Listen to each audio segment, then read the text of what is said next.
Magpapalit na pala tayo ng case natin na binili sa TikTok. Ito pala yung iPhone na binili ko. Maganda pa din siya. 100% pattern. Wait lang, open ko lang.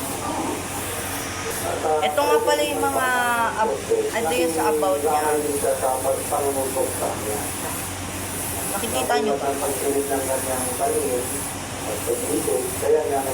Hindi nyo makita. Pupunta na lang tayo sa about.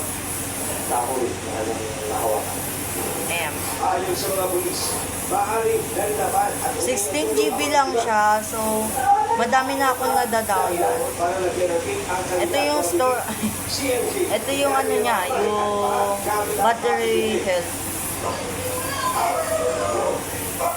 So, 100 pa din siya. Pag dumating sa inyo, 100 pa din. Balitan na natin to. Wait lang, kukunin ko lang yung ipapalit ko. So, ito na. Nakuha ko na yung ipapalit ko. Tanggalin na natin. Tatanggalin ko na to. Wait lang guys. So guys, natanggal ko na. Ito na. Ito pala yung kulay ng akin. Silver. Ito na yung papalit natin. Nakabit lang.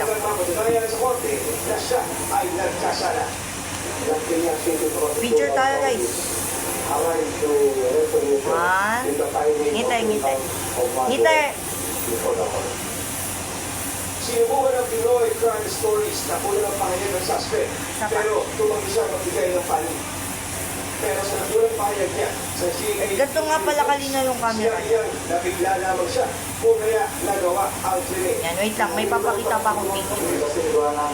Tumulo na nga po yung daan na dito sa ganit ko dahil sa ilo ko. Nakakang tao, yun na yan. Ito, ganito kalinaw yung camera niya. Wait lang. Naglo-load. Wait lang guys, wala tayong wifi. Wait lang ka. Kukunin ko lang pala. Ganito nga pala kalinaw yung camera niya. Yan. Ayan guys, ito na pala yung napalit kong yung case. So guys, kung gusto nyo bumili, check nyo yung TikTok ko.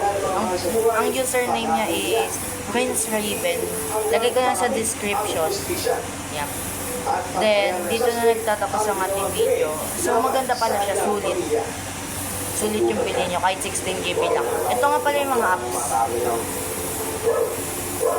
Ito yung mga apps niya. Yan, meron tayong tatlo dyan. Tatlo din dito.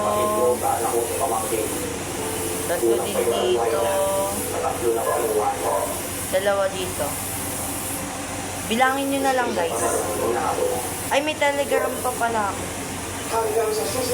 Bali, nagtatatlo sila dyan. So guys, dito na nagtatapos ang ating video. Kung may napapansin kayo sa akin, comment nyo na lang.